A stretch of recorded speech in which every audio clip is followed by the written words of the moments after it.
What if the justice system wasn't broken, but designed to protect the guilty? A decorated soldier loses his son to a corrupt police force. A lawyer uncovers a conspiracy reaching the highest levels of power. And the man they tried to silence? He's about to make sure the whole world hears the truth. But in a game this dangerous, taking down one corrupt cop is just the beginning. Because the real players are still in the shadows. Stay tuned. This fight isn't over. The scent of barbecue lingered in the warm summer air as Michael Gaines stood on his back porch, a cold beer in hand, watching his son Elijah laughing with friends. The backyard was alive with conversation, music, and the gentle hum of cicadas. Neighbors had gathered to celebrate Elijah's achievement, graduating from medical school. A milestone that Michael had dreamed of for his son since the day he was born.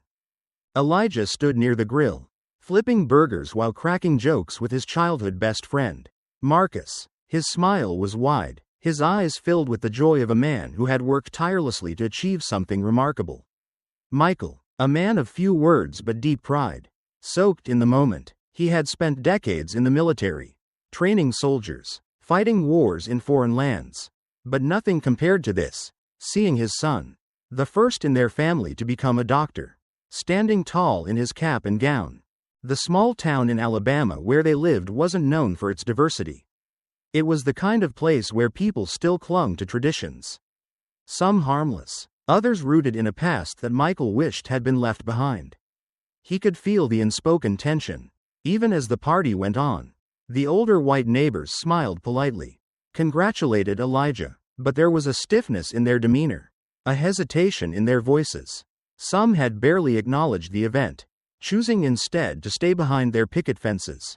Watching from a distance, Michael noticed one such neighbor, an elderly man named Frank Wallace, standing across the street, phone in hand, peering over his glasses as he spoke into the receiver.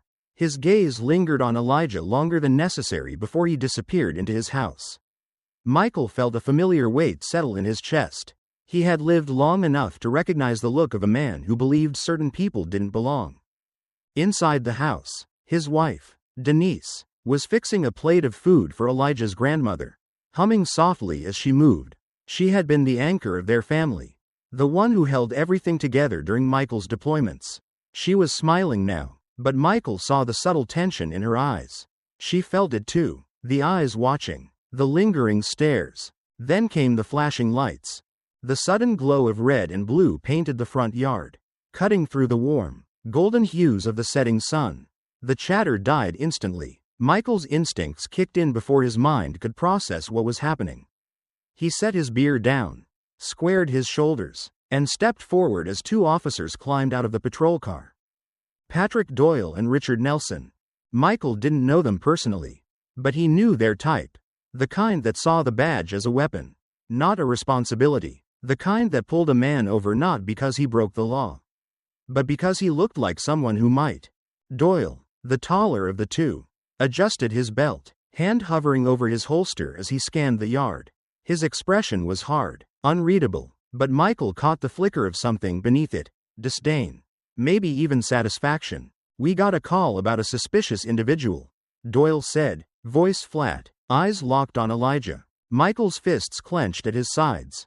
"That's my son. This is his home." Elijah, standing just behind Michael, lifted his hands slightly, palms up in a gesture of calm.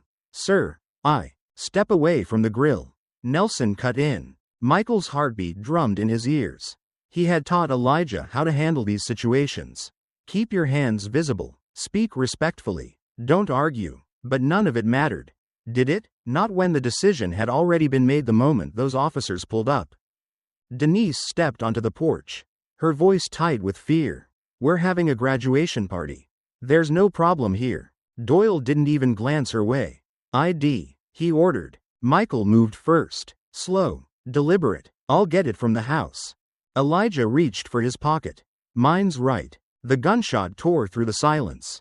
Denise screamed. A plate shattered on the porch. The world tilted as Elijah crumpled to the ground, his eyes wide with shock. His white graduation stole now stained crimson. Michael's mind went blank. For a brief, frozen second, there was no sound, no movement. Then, everything snapped into place. Denise collapsed to her knees beside their son. Marcus stumbled back, hands over his mouth. The guests screamed, some running, others frozen in place. Michael lunged. Doyle barely had time to react before Michael's fist connected with his jaw, sending him staggering backward. Nelson reached for his radio, but Michael grabbed his wrist, twisting it until he heard a crack. The other guests shouted, some pulling out their phones, capturing the chaos. More sirens wailed in the distance. Michael dropped to his knees beside Elijah, pressing his hands against the wound, desperate to stop the bleeding. His son's breath came in short, ragged gasps. "Stay with me," Michael whispered, voice breaking. Elijah's lips parted, but no words came. His fingers twitched, reaching for something unseen. Then, he was still. The sirens grew louder. More officers swarmed the yard, their weapons drawn. Michael didn't move. He couldn't. His hands were still on Elijah's chest, still pressing, still hoping for something that would never come. "Hands behind your head," someone shouted. Michael lifted his gaze, meeting Doyle's eyes. There was no remorse there, no hesitation, just another day on the job. Michael's hands curled into fists. He could take them all down. He knew how. But Denise was sobbing. His wife needed him. His son needed justice. Slowly, he raised his hands. The cold steel of the handcuffs bit into his wrists as he was forced to the ground. Around him, people were shouting, crying, filming, and Elijah lay motionless beneath the setting sun. Michael's breath came in short, ragged gasps as he pressed his hands against Elijah's chest, trying to stop the blood from spilling out onto the pavement. His son's eyes, once so full of life, stared up at the darkening sky, unfocused, unblinking. Denise's sobs pierced through the chaos, a raw and desperate sound that barely registered in Michael's mind. His hands trembled as he applied pressure, willing the blood to stop, willing Elijah to take a breath, to move, to do anything other than lie there. Slipping away, Doyle stood a few feet away, gun still raised, his face unreadable. Nelson shifted uncomfortably beside him, casting nervous glances at the growing crowd of neighbors and party guests. Someone was shouting, "Marcus." Maybe. Others murmured in shock, some backing away, others frozen in place. "Step back," Doyle barked, his voice cutting through the air. "Hands where I can see them." Michael's body went rigid. He looked up, his vision narrowing on the man who had just murdered his son. Everything around him faded, the voices, the sirens in the distance, the weight of Denise's cries. None of it existed in that moment. Just him, and the man who took his boy's life. Michael's muscles tensed as he slowly rose to his feet. His hands, now slick with Elijah's blood, curled into fists. Doyle's grip on his gun tightened. "I said." Michael moved. Years of training, instinct honed from combat, took over before his mind could catch up. In a single motion, he stepped forward, twisting Doyle's wrist with brutal efficiency.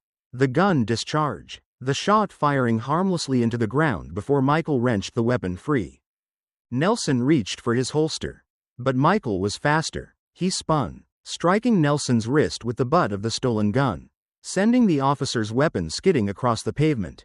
Gasps erupted from the crowd as Nelson staggered back, clutching his injured hand. Doyle swung at Michael, but Michael ducked, driving his elbow into the officer's ribs.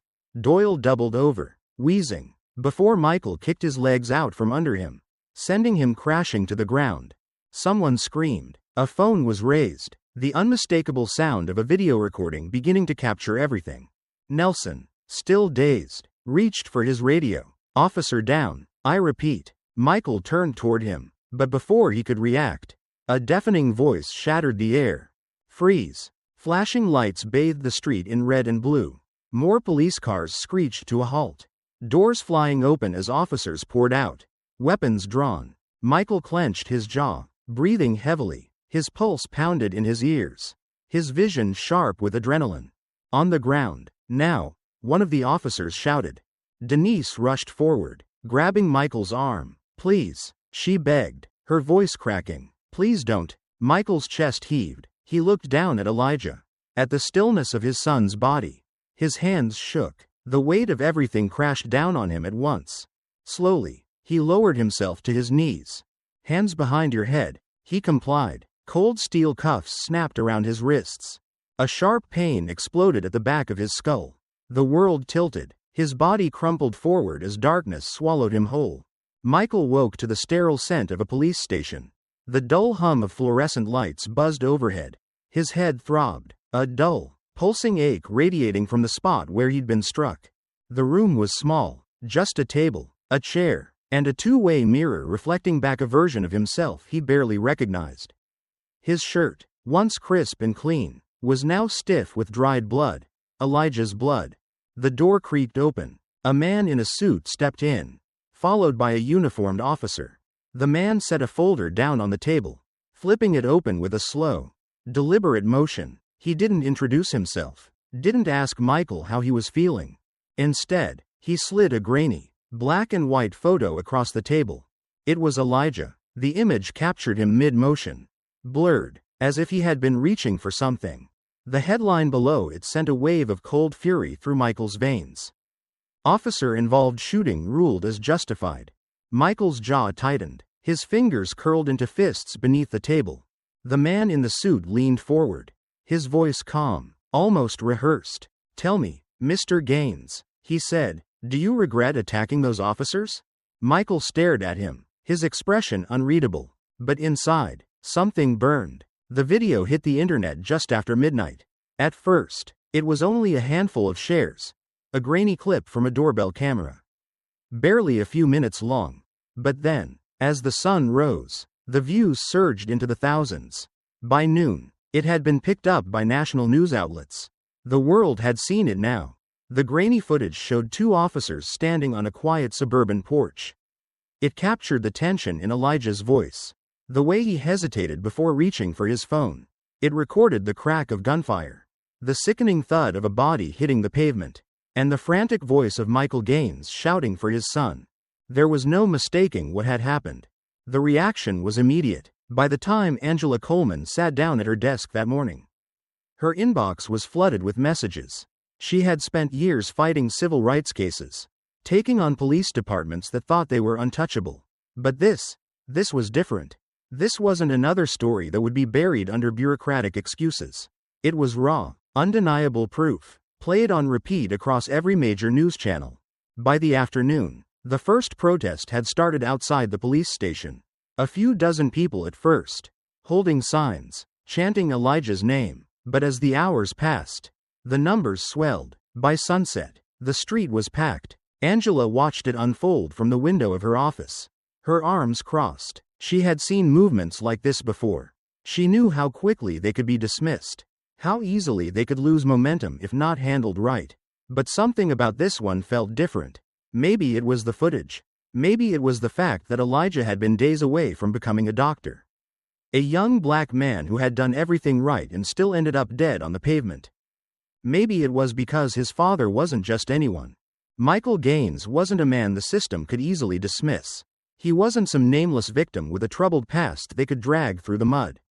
He was a decorated veteran, a former Delta Force operator who had served his country with distinction.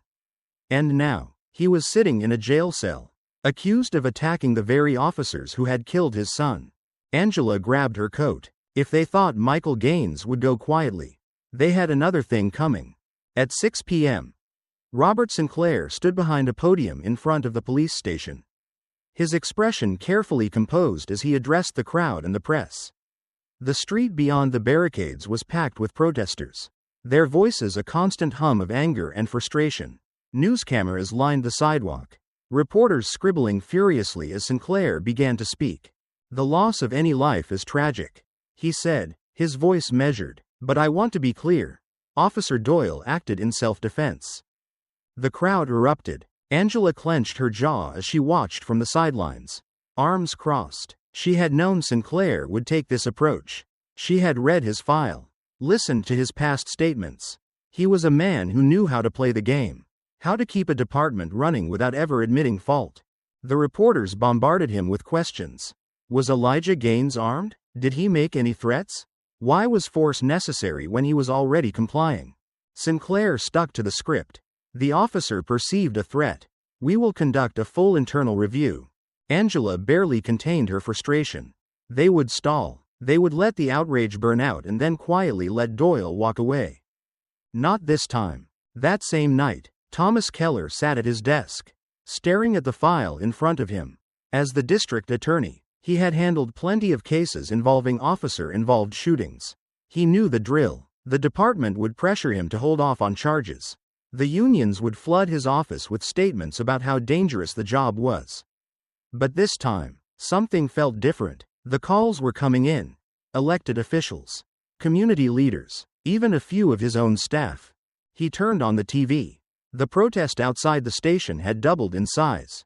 They weren't going home. Keller exhaled, rubbing his temple. He wasn't ready to make a decision yet. But for the first time in his career, the pressure wasn't just coming from the police department.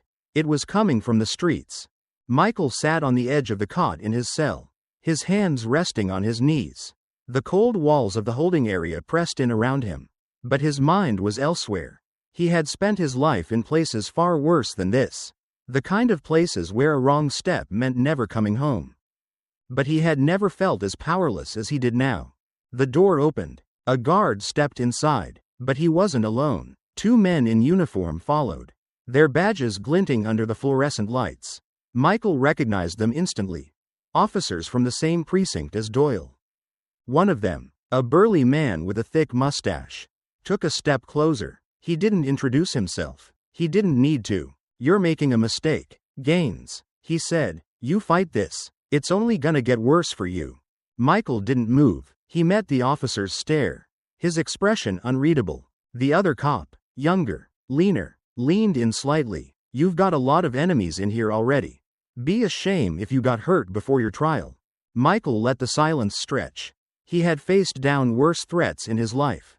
He smiled, slow and deliberate. "If you're gonna make threats, at least try to sound convincing." The older officer's face darkened. "Watch yourself, Gaines." The 2 men turned and left. The door clanged shut behind them. Michael exhaled. He had expected this. They wanted him afraid, wanted him compliant. They didn't know who they were dealing with. The news broke the next morning. Richard Nelson, the second officer involved in the shooting, had been found dead in his cell. The official statement said it was a suicide, but anyone who had been in the system long enough knew better. Angela read the report, her stomach twisting. Nelson had been showing signs of wanting to talk. The pressure had been mounting, and he had started distancing himself from Doyle. And now, he was gone. She closed her eyes, gripping the edge of her desk. This wasn't just a case anymore. This was war. The official report stated that Officer Richard Nelson had taken his own life in his holding cell. A routine case of guilt, the police department claimed. The press release from the sheriff's office painted the picture of a troubled man, overwhelmed by the weight of recent events, choosing to end his own suffering. Angela Coleman didn't buy it. She sat in her car outside the courthouse, gripping her phone, scrolling through news updates. The headline about Nelson's suicide was plastered across every major outlet. But the words felt scripted, manufactured. Nelson was a coward, but he wasn't the kind to take himself out, at least not voluntarily. His death was a message. Someone wanted to make sure he never talked. Her fingers hovered over her contacts list before she tapped on Thomas Keller's name. The phone rang twice before the prosecutor picked up. "You saw the news?" Angela asked, skipping pleasantries. Keller sighed on the other end. "It's all over the place. They're tying a neat bow around it, trying to wrap this up before anyone asks too many questions." Angela rubbed her temple. "Nelson knew something. That's why he's dead." Keller hesitated, then spoke cautiously. "We don't have proof of that." "We don't," she admitted, "but someone does." Her gut told her that someone had seen something. If Nelson's death was meant to keep him quiet, it meant there was still a loose thread that needed tying up. The department wouldn't stop until it was cut for good. "I need to see Michael," she said. Keller's voice tightened. "That's not going to be easy." Angela already knew that. Ever since Michael Gaines had been arrested, access to him had been restricted. First, it was procedural delays. Then, security concerns. Now, they were just refusing outright, claiming his case was still under review. She started her car. "I'll figure something out." Michael sat across from a gray metal table in an interrogation room. Hands cuffed, wrists raw from the weight of the restraints.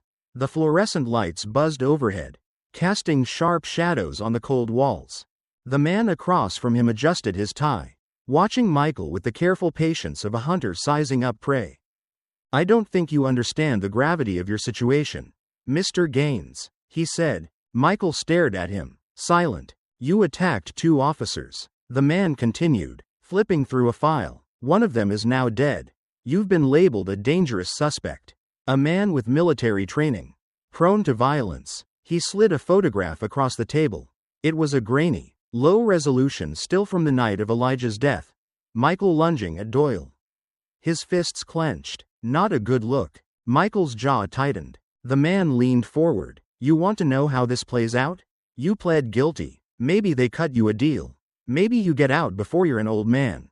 Michael remained stone-faced. The man exhaled sharply, snapping the file shut. "Or you keep up this tough guy act, and I promise you, this system will bury you so deep, no one will remember your name." Michael finally spoke, his voice low but steady. "You already killed the only thing that mattered." The man studied him for a moment, then smirked. "Suit yourself." He stood, signaling to the guard at the door. "I'll be seeing you, Mr. Gaines." Michael didn't respond as they hauled him back to his cell. Angela stormed into the police station, determination burning in her chest. The receptionist barely looked up before shaking her head. "You're not authorized to see the prisoner." Angela set both hands on the counter, leaning in. "That prisoner has a name. And as his legal counsel, I have every right to speak with him." The receptionist looked unimpressed. "That's not how this works." Angela clenched her teeth, forcing herself to stay calm. She was about to press further when a voice cut in from behind her. "Miss Coleman." She turned. Chief Robert Sinclair stood a few feet away, his uniform crisp, his expression unreadable. "Walk with me," he said, motioning toward the hallway. Angela hesitated, then followed. They stepped into a quiet office, the door clicking shut behind them. Sinclair moved to the window, watching the street below. "You're wasting your time." Angela crossed her arms. "You can't keep me from my client." Sinclair finally turned, his eyes sharp. "I can. And I will." Angela scoffed. "You don't have the legal." "This isn't about the law," he interrupted. "This is about order. About keeping this town from going up in flames." Angela let out a bitter laugh. "So your plan is what? Keep Michael locked away until the noise dies down? Let his son's murderer walk free?"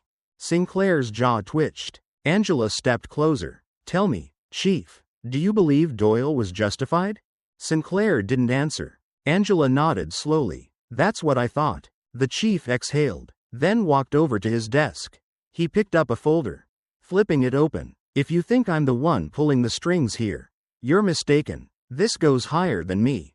Higher than Doyle. You're playing a dangerous game."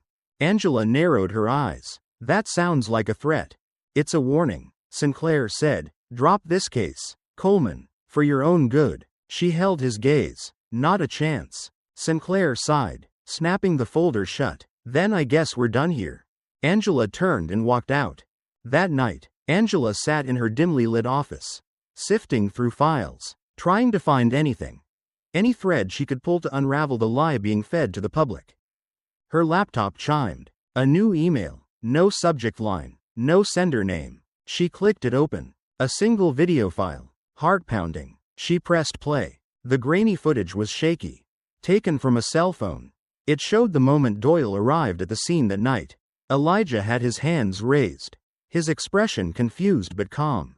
He reached into his pocket, slow, deliberate, no sudden movement. Then Doyle fired. No hesitation, no warning. Angela's breath caught. This was it, the proof. Before she could react, her phone buzzed. A blocked number. She answered. A voice, low and unfamiliar, spoke calmly. "You need to let this go."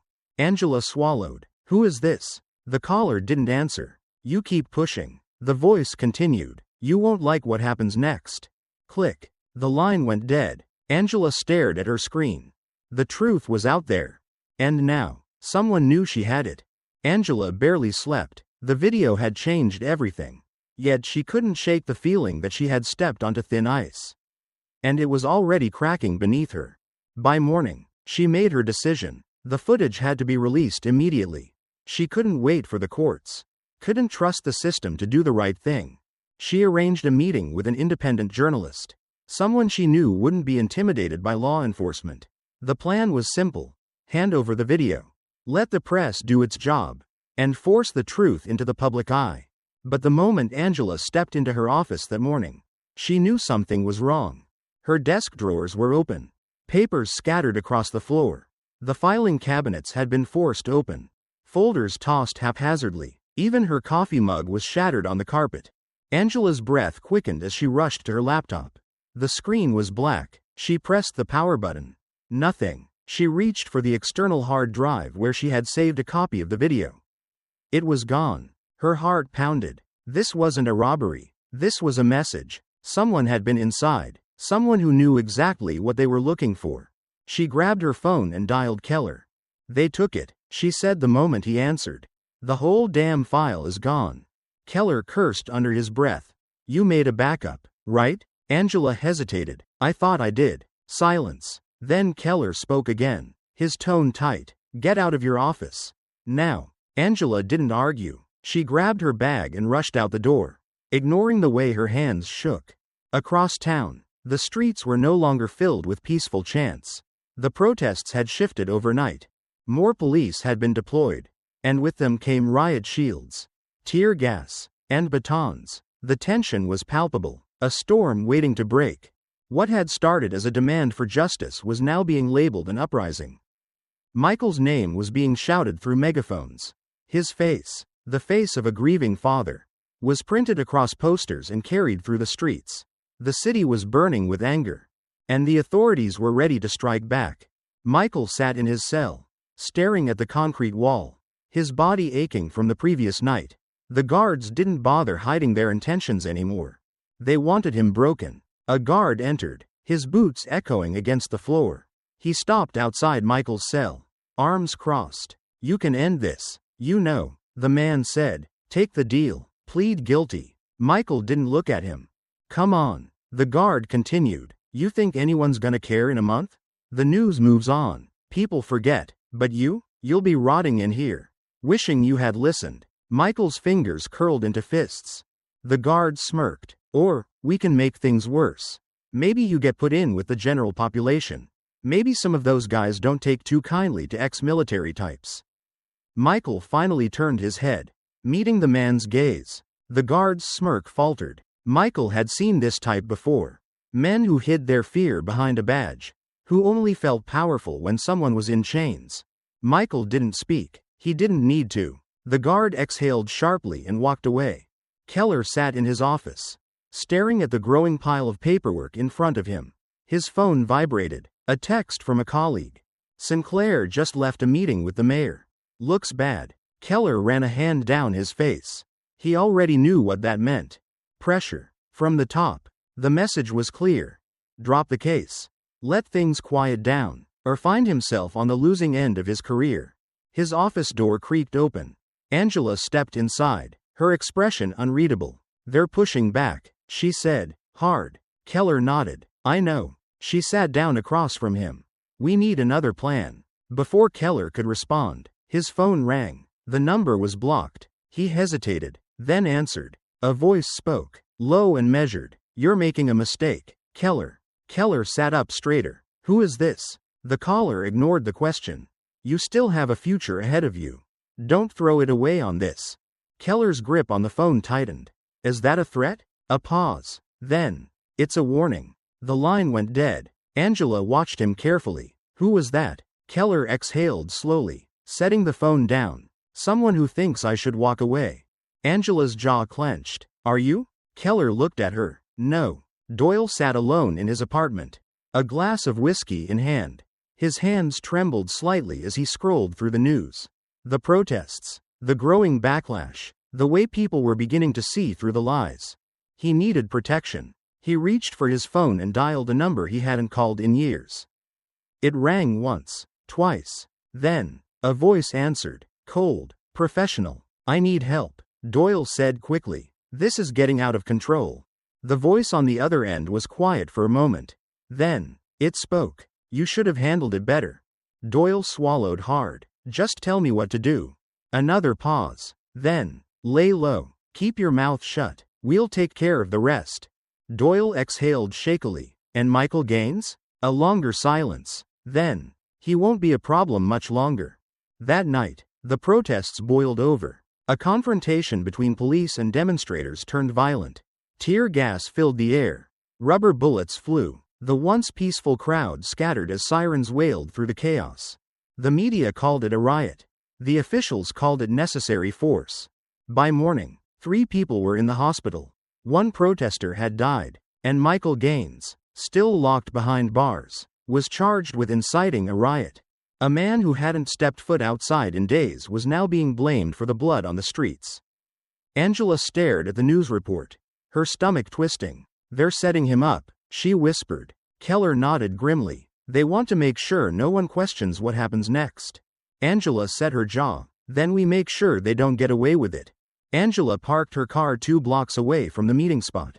A dimly lit diner on the outskirts of town. The kind of place where the coffee was weak. The booths were cracked, and the waitresses had seen enough over the years to know when to mind their own business. She checked her phone. No new messages. Her contact had insisted on meeting in person. No calls, no emails. Said it was too dangerous otherwise. Angela didn't like it, but she had no choice. The video evidence had been stolen. Michael was being railroaded, and the city was on fire with protests that the police were twisting into justification for more force. The bell above the diner door jingled as she stepped inside. The air smelled of fried food and old coffee. A man sat in the corner booth, hat pulled low over his face. Angela recognized him immediately. Officer Daniel Hayes. He had been with the department for over a decade, but he had a reputation for keeping his head down, avoiding controversy. Not a bad cop, but not one to stick his neck out either, which made his email all the more surprising. Angela slid into the seat across from him. He didn't look up. Talk fast, he muttered. She leaned in. You sent me the video. Hayes exhaled through his nose. Yeah, thought it would be enough to blow this wide open. He finally looked at her, eyes darting toward the front of the diner. Checking for anyone watching. Didn't think they'd come after you like that. Angela's stomach tightened. Who's they? Hayes hesitated. Then, voice barely above a whisper, he said, Sinclair. Angela sat back. She had suspected as much, but hearing it confirmed made her pulse quicken. Hayes rubbed a hand over his jaw. He ordered the whole thing covered up. Said it was about keeping the peace. But I think Nelson got cold feet. He was gonna talk. Angela's throat went dry, and Sinclair had him killed. Hayes didn't answer right away. Then, barely nodding, he said, I don't know for sure, but I know Nelson was scared. I know he asked for protection. And the next thing I know, he's dead in a jail cell. Angela's hands clenched under the table. Hayes shifted, suddenly restless. I shouldn't be talking to you. Why did you send me the video? She asked. Hayes sighed. Because I saw what happened that night. I saw Doyle shoot that boy for no damn reason. I saw the lies being written before the blood even dried. He glanced out the window. And I can't be part of it anymore. Angela's heart pounded. She had a witness, someone inside the department willing to talk. But before she could press further, Hayes stood. I have to go. Angela reached for his arm. Hayes, wait. He pulled away. Be careful, Coleman. His eyes darted to something over her shoulder. They're watching. Then he was gone. Angela turned, but saw nothing out of the ordinary. Just a couple of men in suits near the counter, drinking coffee. One of them met her gaze for a split second before looking away. Her blood ran cold. She grabbed her things and left through the back. Michael sat on the edge of his cot, his back against the cold cinder block wall. His ribs ached. His knuckles were raw. The guards had stepped up their game. They weren't trying to kill him. Not yet. They were trying to break him. He had spent the last few days in solitary. A punishment for an incident he didn't start. At least, that's what the official report would say. In reality, he had fought back. The first time they put hands on him, he had taken the beating, gritted his teeth, told himself not to give them what they wanted. But then they made a mistake. One of them got cocky. Got too close. Michael had snapped his wrist in a single motion. Sent him crumbling to the floor before the others jumped in. Now they were keeping their distance. A guard unlocked the door. Michael didn't move. A man he didn't recognize stepped inside. A suit instead of a uniform. "Mr. Gaines," the man said smoothly, "I represent some people who think this situation can be resolved." Michael stared. The man continued, "Plead guilty. Take the deal. You'll do some time, but you'll live, and when you get out, this will all be behind you." Michael didn't blink. The man sighed. "Or, you can keep fighting, and things will get much, much worse." Michael leaned forward. "You're wasting your time." The man exhaled, then stood. "Suit yourself." He turned and left. Michael stared at the door long after it closed. Things were already worse, and he wasn't going to stop fighting. Keller sat at his desk, flipping through files. He had started looking into Sinclair's past, into the cases that had gone missing, the complaints that had been buried. It was worse than he thought. And if he was right, this wasn't just about Elijah Gaines. This was bigger. Keller picked up his phone. "Angela, we need to meet." Angela didn't ask how Keller had gotten access to the department's old files. She just took the folder from him and started reading. What she saw made her stomach turn. Years of misconduct, cases disappearing, complaints dismissed before they reached internal affairs. And at the center of it all, Sinclair. Angela closed the folder. "We need real proof." Keller nodded. "That's where you come in." That night, Angela stood outside the police department, heart pounding. Breaking in wasn't part of her usual legal strategy. But if the system was rigged, she had to play by different rules.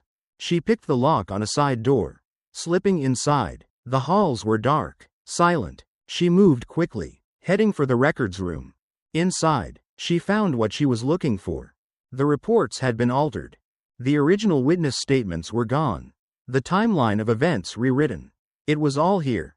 Proof that Doyle had been protected from the start. Angela's breath came fast and shallow. She pulled out her phone and started taking pictures. Then, a noise. Footsteps. Someone was coming. She ducked behind a filing cabinet just as a flashlight beam swept across the room. A voice muttered, "I swear I heard something." Angela clenched her jaw, forcing herself to stay still. The footsteps came closer. She gripped her phone, heart pounding. Then, silence. The light disappeared. Angela waited, counted to 10. Then she slipped out the door and into the night. Angela's hands trembled as she pulled into a secluded parking lot behind an old, rundown gas station. The weight of what she had just done clung to her like a second skin. Breaking into the police department had been reckless, stupid, even, but she had the proof now. The real proof. She killed the engine. Glancing around, the street was dark, the only light coming from a flickering neon sign above the station's entrance. Keller was already waiting, leaning against his car, arms crossed. His face was tense. Angela stepped out, clutching the folder tightly. "Tell me you have something," Keller said. She handed him the documents, her voice low. "It's worse than we thought." Keller opened the folder under the dim light, his eyes scanning the altered reports. His jaw tightened as he flipped through page after page of manipulated evidence. They covered everything up. Angela nodded. "And Sinclair is right at the center of it." Keller inhaled deeply, shutting the folder. "This isn't just about Elijah anymore." Angela leaned against her car, rubbing her temples. "If we don't act now, Michael won't make it out of that prison alive." Keller looked at her sharply. "What do you mean?" Angela hesitated, then exhaled. "I overheard something before I left. They're planning something. I don't know when, but I know it's soon." Keller cursed under his breath. "I can put in an emergency request to get him transferred. At the very least, I can push for solitary confinement. Keep him away from the general population." Angela shook her head. "That won't be enough. They don't need a riot to get to him. They have guards on the inside." Keller ran a hand through his hair. "Then we go public. Now." Angela hesitated. That had been her plan all along. But something gnawed at her. Sinclair had played every move perfectly so far. He had influence, power, and enough people in his pocket to manipulate any narrative he wanted. "If we do this wrong," she said slowly, "they'll twist it, make it look like we're inciting violence. That we're the criminals." Keller nodded grimly. "Then we make sure they can't ignore the truth." Angela swallowed hard. "We don't have much time." Inside the county jail, Michael sat on the edge of his cot, staring at the cracks in the concrete wall. The air was stale, the hum of distant voices and clanging metal a constant reminder of where he was. The past few days had been a blur of threats, beatings, and isolation. He had expected the violence. He had prepared for it. But something was different now. The guards had stopped taunting him, stopped sneering when they brought him his meals. Instead, they were quiet, too quiet. The door to his cell slid open. A guard stepped inside, his uniform crisp, his movements slow and deliberate. He wasn't one of the usual ones. Michael didn't move. He had learned to read people a long time ago. This wasn't a routine check. The guard took a step closer and leaned in. His voice was barely a whisper. "You need to be ready." Michael's body tensed. The guard glanced toward the hallway, then back at him. "They're moving you tonight." Michael's pulse quickened. "Where?" The guard shook his head.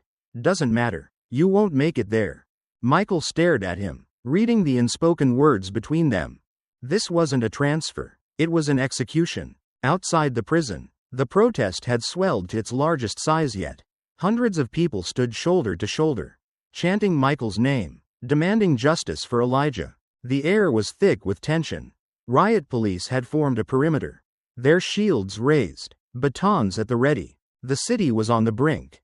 Denise Gaines stood near the front, tears streaking her face as she held a picture of Elijah high above her head.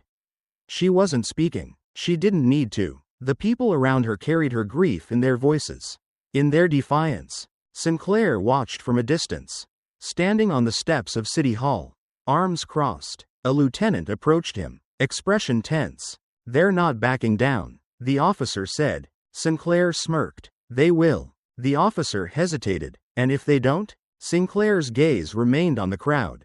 "Then we give them a reason." Doyle paced his small apartment, sweat beading on his forehead. His hands trembled as he packed a duffel bag, stuffing cash, a burner phone, and a change of clothes inside. He had stayed too long. Thought he could ride this out. But Nelson was dead, Michael was still alive, and Angela Coleman wasn't backing down. He needed to disappear. His phone buzzed. An unknown number. Doyle swallowed hard and answered. A voice on the other end, calm and measured. "Going somewhere?" Doyle's breath hitched. You don't run from this." The voice continued. "Not unless you want to end up like Nelson." Doyle's grip tightened on the phone. "I did what I was told. Then stay put and wait for instructions." The line went dead. Doyle sat on the edge of his bed, heart pounding. He was trapped. Angela and Keller sat in a dimly lit newsroom, staring at the journalist in front of them. "You're sure about this?" the reporter asked. Angela nodded. "This is our only shot." The journalist tapped his fingers against the desk. "If we air this, there's no going back." Keller leaned forward. "That's the point." The reporter studied them for a moment, then exhaled. "All right, we go live in an hour." Angela and Keller exchanged a look.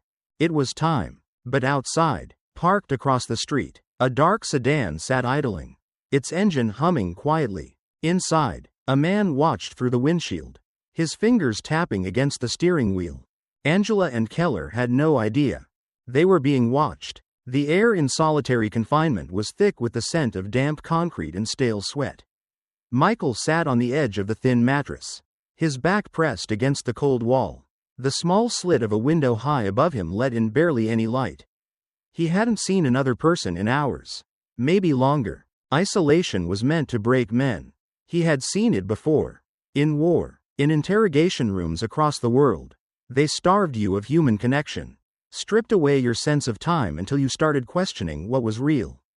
But Michael wasn't broken. Not yet. He had spent his entire life preparing for moments like this, though he never thought it would be inside his own country.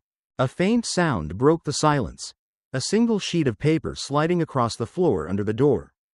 Michael's eyes narrowed. He leaned forward, picking it up carefully. The message was scrawled in hurried, uneven handwriting. "Someone is watching the case. Don't give up." Michael stared at the note for a long time. Whoever wrote this was taking a risk. There were no allies in here. No one willing to help unless they had something to gain, or something to lose. A noise in the hallway made him quickly tuck the note into the waistband of his jumpsuit. Footsteps. Multiple pairs. They were coming. Michael shifted, forcing himself to stay still. His breathing slowed, his heartbeat steadied. The door unlocked with a heavy metallic clank. 3 guards stepped inside, their faces blank. Professional. Michael had seen those looks before. They weren't here to move him. They weren't here to talk. This was an execution. Angela paced the newsroom, her arms crossed tightly over her chest. The broadcast was set to go live in less than an hour. The documents, the altered reports, the lies. Everything was about to be exposed. Keller sat at a desk, sifting through a stack of printouts. His face was pale, his eyes scanning email after email. They sent threats directly to the court. He muttered. Angela turned. What? Keller exhaled sharply, rubbing his forehead. The judge overseeing Michael's case received multiple threats over the last 24 hours. Anonymous emails, but all saying the same thing. Angela grabbed one of the printouts. Drop the case, or face the consequences. She swallowed hard. They're getting desperate. Keller nodded grimly. And desperate people make mistakes. Angela's phone buzzed. A single text message. It's happening tonight. Her breath caught in her throat. Michael. She grabbed her keys. We need to go. Michael didn't speak as the guards approached. He just watched. The biggest one stepped forward first. He had a scar running down his cheek, his knuckles cracking as he flexed his fingers. No hard feelings, the man said, just following orders. Michael's lips curled slightly. Me too. The guard frowned. What? Michael moved. He lunged forward, grabbing the man's arm and twisting it at an unnatural angle. A sharp crack filled the air as the guard let out a strangled yell. The second guard swung his baton, but Michael ducked, slamming his elbow into the man's ribs before driving his knee up into his chin. The third guard hesitated, just for a second. That was all Michael needed. He grabbed the man's collar and yanked him forward, slamming him headfirst into the steel door. The body crumpled to the ground, motionless. Michael exhaled, his muscles burning. But it wasn't over. The hallway was still open. He had a chance. Michael stepped out, glancing both ways. No other guards in sight, yet. He moved quickly, keeping close to the wall. He knew the layout. He had studied it every time they moved him through these corridors. There was an exit near the service area. A few more turns, a few more seconds. He could make it. Then he heard it, a gun being cocked. Michael turned slowly. A man stood at the end of the hall. Not a guard, not in uniform. A suit, a polished, expensive suit. The kind worn by people who never got their hands dirty, but always made sure the job was finished. A gun was pointed directly at Michael's chest. The man smiled slightly. That was impressive, he said. Michael didn't move. The man tilted his head. I was told you'd be difficult. But I didn't think you'd be stupid. Michael's fists clenched. The man exhaled, almost amused. You should have taken the deal. His finger tightened on the trigger. Michael tensed. Then, the prison alarm blared. Angela sat in the dimly lit parking garage, gripping the steering wheel as her eyes darted toward the rearview mirror. The weight of exhaustion pressed against her shoulders. But she couldn't afford to stop. Not now. Next to her, Keller checked his watch. He said he'd be here 15 minutes ago. He muttered. Angela glanced at the empty space ahead of them. They were waiting for a man who had every reason to disappear. But if he showed up, he could give them exactly what they needed to end this once and for all. A sudden knock on the passenger window made Keller jump. Angela turned sharply. A figure stood outside. A man in a dark hoodie, his face obscured by the shadows of the garage. Angela hesitated before lowering the window just enough to hear him. Get in, she said. The man hesitated, then slipped into the back seat, shutting the door behind him. He pulled the hood back, revealing a weathered face, eyes darting nervously. Detective Mark Devlin, he said, his voice hoarse. I worked with Doyle. I know what he did. What they all did. Angela didn't waste time. Then tell us everything. Devlin exhaled sharply, running a hand through his graying hair. Doyle was never just a cop. He was protected. Anytime he screwed up, Sinclair made sure it disappeared. There were complaints. Internal Affairs opened cases against him. But those files? Gone. Witnesses? They either vanished or changed their statements. He shook his head. And Nelson. He knew too much. I think he was ready to talk. That's why he's dead. Angela leaned forward. Do you have proof? Devlin hesitated, then reached into his coat, pulling out a flash drive. This has everything. Emails, old case files that were supposed to be erased, complaints against Sinclair and Doyle dating back 15 years. His hand trembled as he handed it over. If you go public with this, they will come for you. Keller took the drive. Then we'd better move fast. Inside the prison, Michael pressed his back against the cold wall, his breath coming in short, sharp gasps. Blood dripped from a cut above his brow, but he barely noticed. The last guard was slumped against the wall, unconscious. Michael wiped his hand against his jumpsuit, feeling the sting of his wounds. He had bought himself a little time, but not much. The halls were quiet, too quiet. Then, from down the corridor, he heard it, the slow, deliberate echo of approaching footsteps. Michael straightened, rolling his shoulders. Whoever was coming wasn't in a rush. That meant one thing. They thought they had already won. He clenched his fists. They were wrong. Angela and Keller sat in the newsroom, watching as the lead journalist prepped for the live broadcast. The evidence was ready. Within minutes, the world would see the truth. Keller leaned closer. Once this goes out, Sinclair will be forced to respond. They can't bury this. Angela nodded, but a part of her wasn't convinced. Sinclair had controlled the system for years. Would one broadcast be enough? The journalist gave them a final nod, then turned to the camera. We go live in 5 minutes. Then, the power cut out. Darkness swallowed the room. Angela shot to her feet as a series of loud crashes came from the hallway. Heavy boots pounded against the tile floor. Keller's face went pale. They're here. Before Angela could react, the newsroom doors burst open. A team of armed officers flooded in, their weapons raised. On the ground, one of them barked. Keller slowly raised his hands. What the hell is this? An officer stepped forward, gripping Angela's arm roughly. Angela Coleman, you are under arrest for obstruction of justice. Angela's stomach twisted. This was Sinclair's move. She locked eyes with Keller just as his phone buzzed. A single message flashed across the screen. If you don't stop, Michael Gaines will die. Angela sat in the cold, dimly lit holding cell, her back against the concrete wall. The metallic scent of old rust clung to the air, mixing with the faint odor of bleach. She had spent years defending people locked in places like this, fighting against abuses of power. But now, she was the one behind bars. She leaned her head back, breathing deeply. This wasn't about obstruction. Sinclair wanted her out of the way. He had made his move, and now it was her turn. Footsteps echoed down the hallway. The heavy clank of a key turning in the lock followed.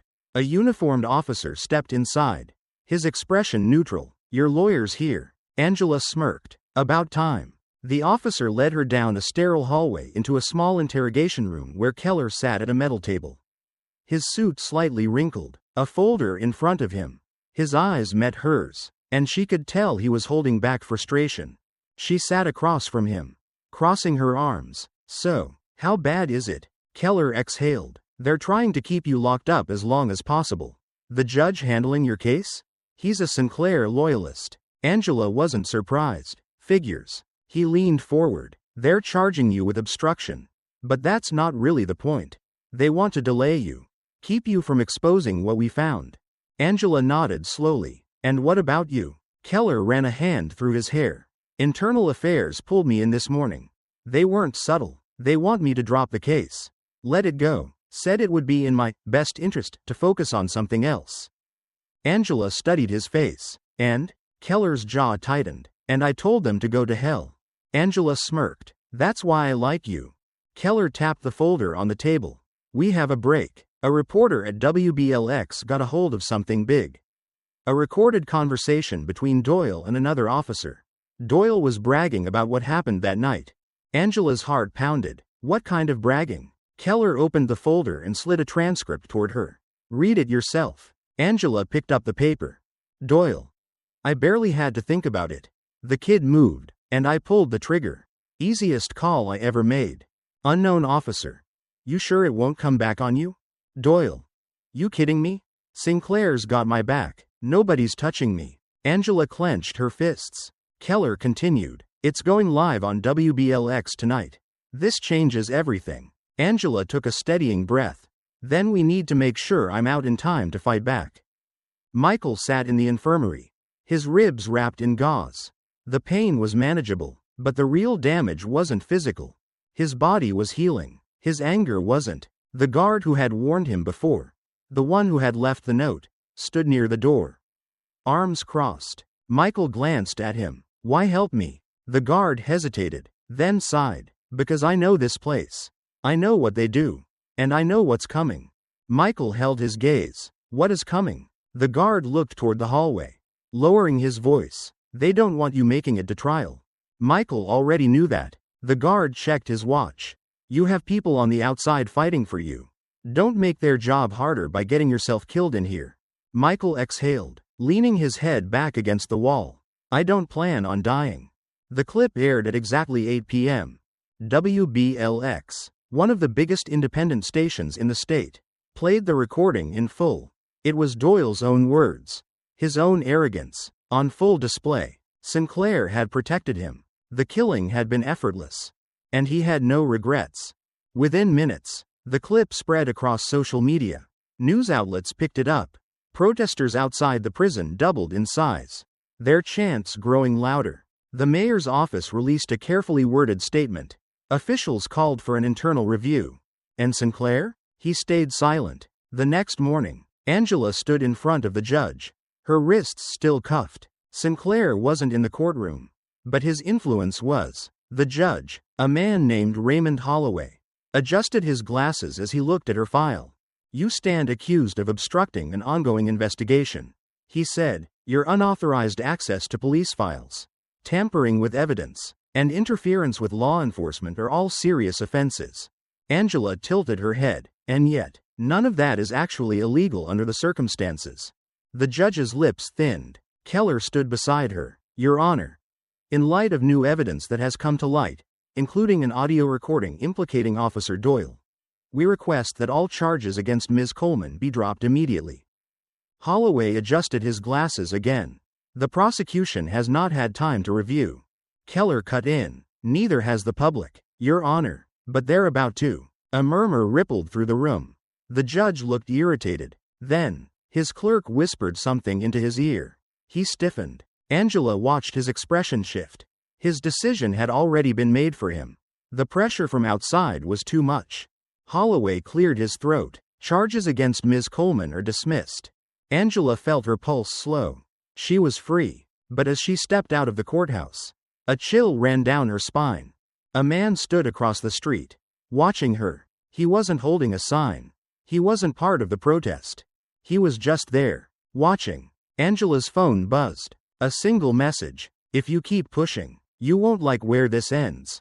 She swallowed hard. The fight wasn't over. Michael sat on the edge of his cot, his senses sharp despite the exhaustion that weighed on his body. Something had shifted in the air. The usual routine of the prison had changed. The guards who normally patrolled the halls at night were gone.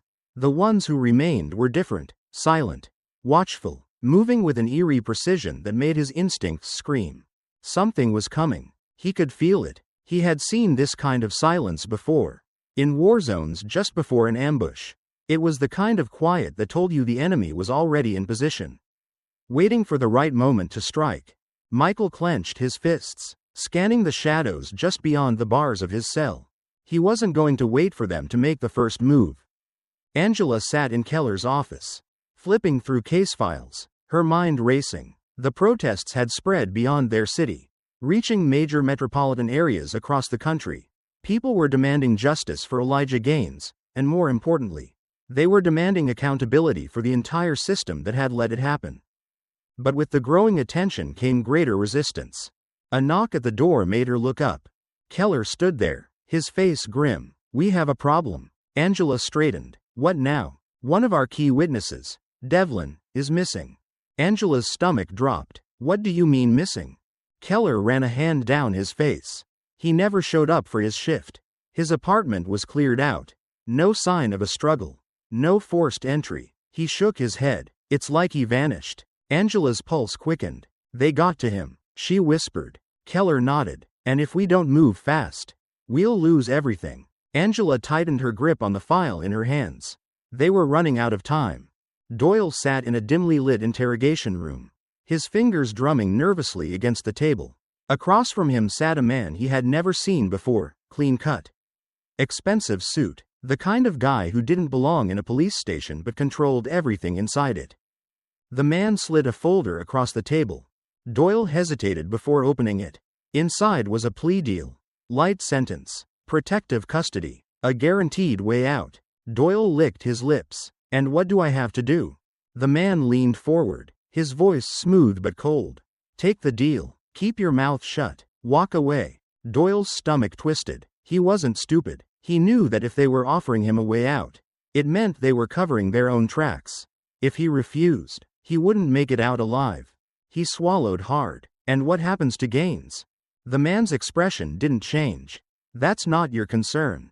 Doyle exhaled shakily. He was trapped. Michael paced his cell, his mind racing. Then, the alarm blared. A riot. Or at least, that's what they wanted it to look like.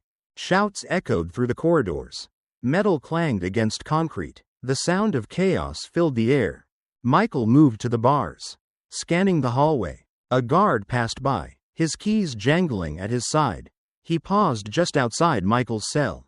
Then, without a word, he unlocked the door. Michael's body tensed. This wasn't a mistake. They were letting the animals loose. Michael had two choices: stay and die, or run and fight for his life. He took a slow breath, his muscles coiling. If they wanted a hunt, they were about to get one. Michael moved through the chaos, his instincts sharp, his mind calculating every possible exit. The prison was in a full-blown riot, exactly how they had planned it. Shouts echoed through the halls. Fights broke out in every direction. Smoke filled the air as tear gas canisters clanked against the concrete. Sirens blared overhead, the perfect cover. But Michael knew better. This wasn't just a riot. It was a hunt. He wasn't running from chaos. He was being funneled into it.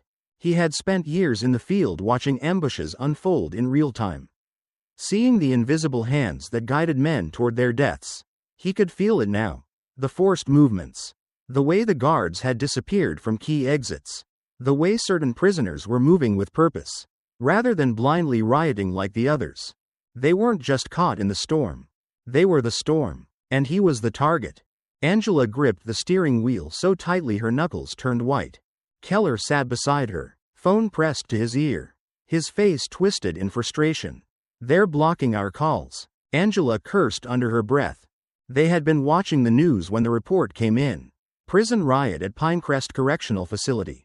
No names were mentioned, but she knew. She knew. Sinclair had finally made his move. Keller slammed his phone down. No one's picking up. Not the warden. Not the prison board. No one. Angela's pulse pounded. Then we go there. Keller turned to her. Angela, if we show up at a maximum security prison during a riot, we don't have a choice.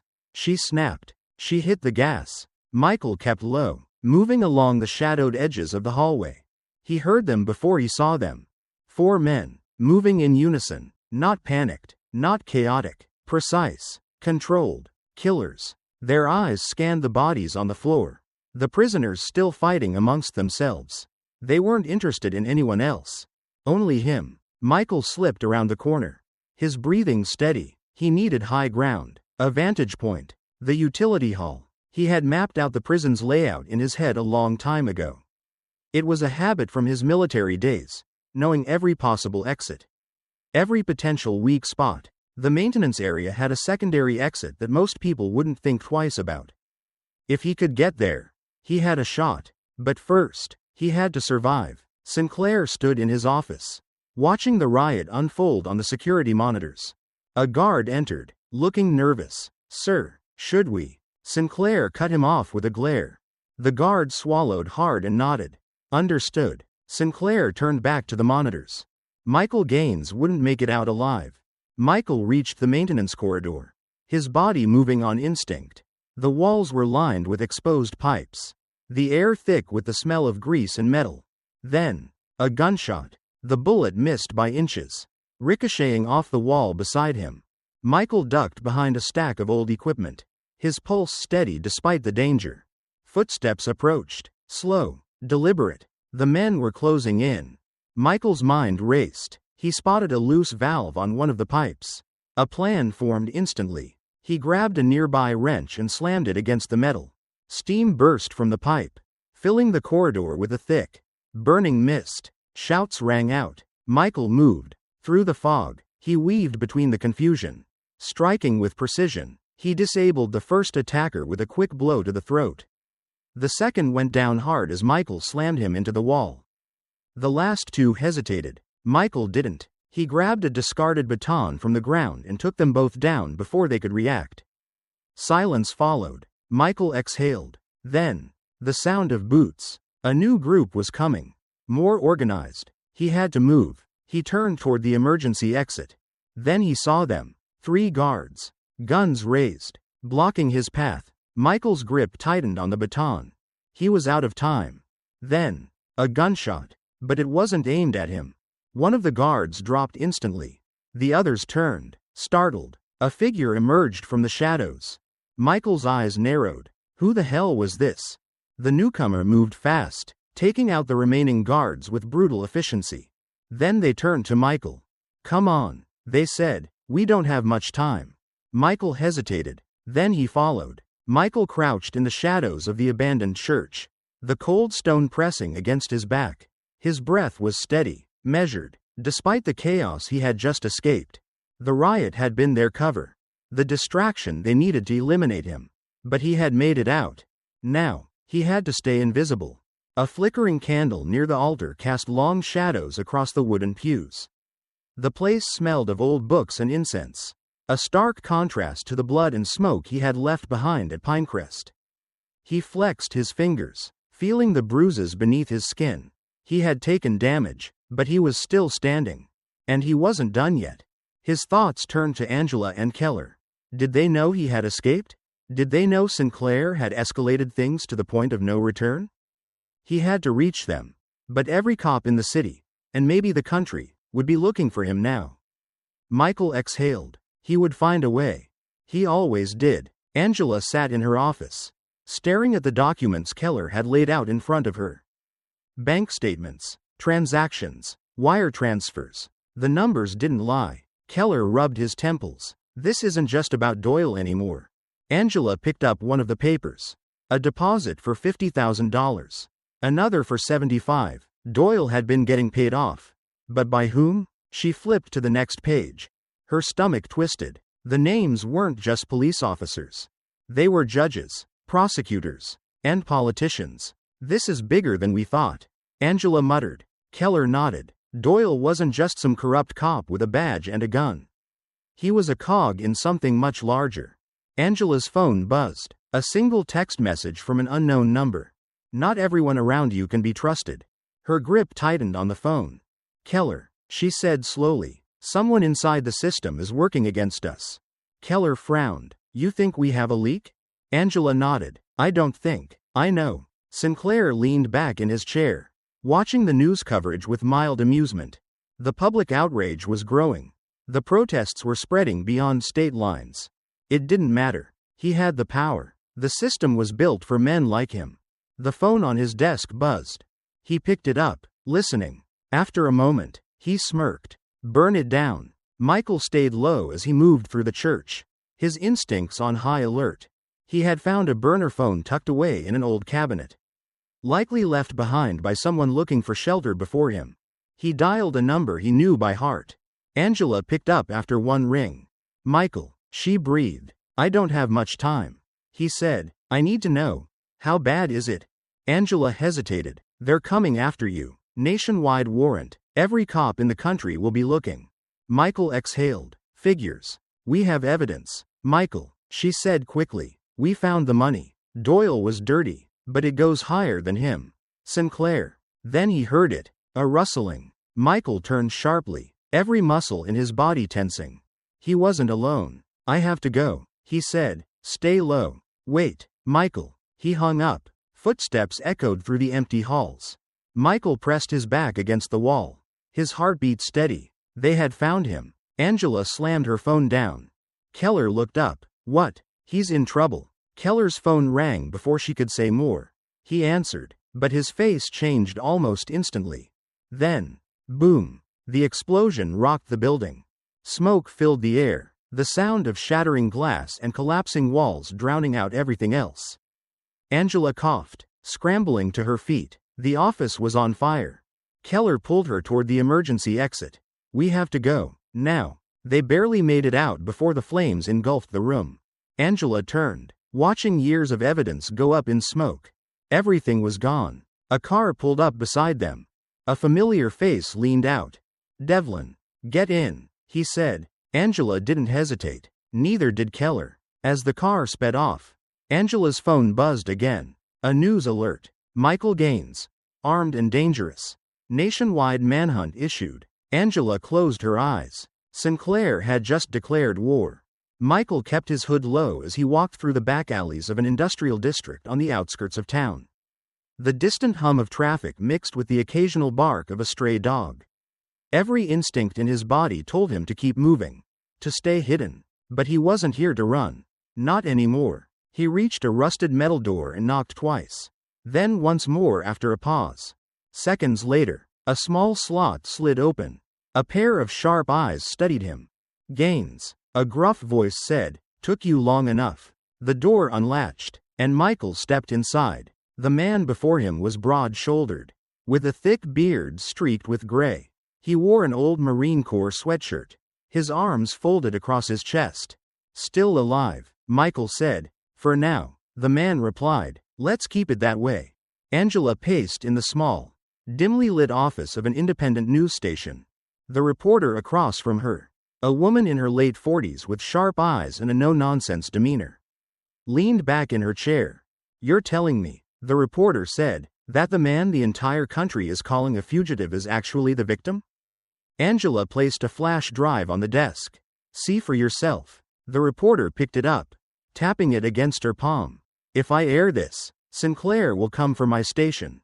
Maybe even my life. Angela met her gaze. If you don't, they win. A long silence stretched between them. Finally, the reporter nodded. We go live in 1 hour. In a brightly lit press room, Sinclair stood before a row of cameras, his hands resting on the podium. Michael Gaines is armed, dangerous, and a threat to public safety. He announced, anyone found assisting him will face prosecution. Behind him, a large screen displayed Michael's mugshot. Below it, the words, Wanted, National Manhunt. Sinclair kept his face calm, controlled, but inside, he knew the walls were closing in, and he would do whatever it took to keep them from collapsing. Doyle gripped the wheel of his car, his knuckles white, his eyes darted to the rearview mirror. He had seen the news. He knew Sinclair was tying up loose ends. And he was next. His phone rang. A voice on the other end, cold and familiar. You should have left sooner. Doyle. The line went dead. A cold chill ran down his spine. Then, a pair of headlights appeared behind him. And they were getting closer. Keller barely had time to react when the men in suits entered the station. Thomas Keller. Angela Coleman. You need to come with us. Angela straightened. On what grounds? One of the agents pulled out a badge. Federal jurisdiction. Keller's stomach tightened. The FBI? The agent didn't answer. Angela exchanged a glance with Keller. They had just stepped onto an even bigger battlefield. And they had no idea what was waiting for them. Michael stood at the edge of a rooftop overlooking the city, the cool night air brushing against his face. Below him, the streets were alive. Protesters chanting. Police forming barricades. Reporters capturing the growing unrest. It was no longer just about Elijah. This was about something bigger. He had spent his entire life fighting battles in the shadows. But this time, he had to step into the light. And he would do it on his terms. Angela sat in the back of a dimly lit diner, her laptop open, her fingers trembling as she scrolled through the documents Keller had just sent. It was worse than she had imagined. Sinclair wasn't acting alone. A name kept appearing in the files. A name she never expected. Deputy Attorney General Marcus Langston. A man who had spent years talking about justice. About reform. A man who had been protecting Sinclair the entire time. Angela exhaled sharply, her mind racing. If Langston was involved, Then this wasn't just a case of police corruption. This was systemic. Sinclair stood in his office, watching the latest news coverage. The protests had turned violent. Storefronts were smashed. Police vehicles set ablaze. The mayor was calling for order. The governor was demanding answers. And the FBI? They were circling like vultures. Sinclair gritted his teeth. This wasn't supposed to happen. His phone buzzed. A single text. Doyle is talking. Sinclair's grip tightened. Not for long. Doyle sat in a holding cell, his hands shaking as he played the message he had just recorded on his phone. He didn't trust the feds. He didn't trust anyone. So he had done the only thing he could. He had sent it to Angela. If he didn't make it out, at least someone would know the truth. He leaned back against the cold wall, closing his eyes. Then the door to his cell opened. And he knew. They had come for him. Angela's phone vibrated. A video file. From Doyle. She clicked play. His face filled the screen. Pale, sweat beading on his forehead. "If you're watching this," he said, "I'm probably dead." Angela's breath caught in her throat. "They set me up, Sinclair, Langston. The whole damn system. It was never just about Elijah. They've been covering up deaths for years." Her fingers tightened around the phone. Doyle swallowed hard. "I thought I was untouchable. I was wrong." Then, gunshots. The video cut out. Angela stared at the screen, her heart pounding. Doyle was dead, but he had given them everything. And now, they had to use it. Angela stood in front of the courthouse, the weight of the moment pressing down on her. The sun was beginning to set, casting long shadows across the packed crowd of protesters. Their voices had risen into a unified chant, a sound that sent shivers down her spine. They weren't just demanding justice for Elijah Gaines anymore. They were demanding justice for all the lives lost to corruption. Beside her, Keller adjusted his tie, looking tense. The steps of the courthouse were swarming with reporters, their cameras locked on them. Angela took a deep breath and stepped up to the microphones. "Today," she said, her voice steady, "we reveal the truth." She reached into her pocket, holding up the flash drive. The final confession of Patrick Doyle. The last piece of evidence that shattered any illusions of Sinclair's innocence. She inserted it into the laptop connected to the massive screen behind her. And pressed play. Michael watched from a rooftop across the street. The moment the video started, the crowd fell silent. Doyle's face filled the screen. Pale and sweating, his voice, trembling but clear, echoed across the plaza. "They set me up, Sinclair, Langston, the whole damn system." Gasps rippled through the crowd. "They told me it would go away. That no one would ask questions. That Elijah Gaines was just another case. Another statistic. But that was a lie. They've been covering up deaths for years. If you're watching this, I'm already dead, but at least now, you'll know the truth." The video ended, and the world exploded. People shouted. Some cried. Others raised their fists in the air. The pressure had become too great. Sinclair was out of time. Inside his office, Sinclair slammed his fist against the desk. The phone rang. He answered. A voice on the other end, low and calm. "It's over," the voice said. Sinclair's hands trembled. "You don't understand. If I go down, I'm not going alone." Silence. Then, "That won't be necessary." A dial tone. Sinclair set the phone down, his breathing uneven. A moment later, his door burst open. 2 FBI agents stepped inside. "Robert Sinclair," one of them said, "you're under arrest." The former police chief exhaled, his face unreadable. Then, without another word, he extended his wrists and let them take him away. Michael stepped into the street, finally leaving the shadows. People gasped as they noticed him. For weeks, he had been painted as a fugitive, a threat. Now, he stood tall, his gaze steady as the cameras turned to him. A slow ripple of applause moved through the crowd. Then cheers. They were no longer afraid to stand with him. Angela stepped forward, her voice strong. "Michael Gaines is a free man." Keller handed her a stack of documents. "And these," he added, "are the official charges against Sinclair and his co-conspirators." The crowd roared. Michael closed his eyes for a brief moment. Elijah. This was for him. But as he turned, Angela's phone buzzed. A single message. "You took down a pawn. But you haven't touched the real players."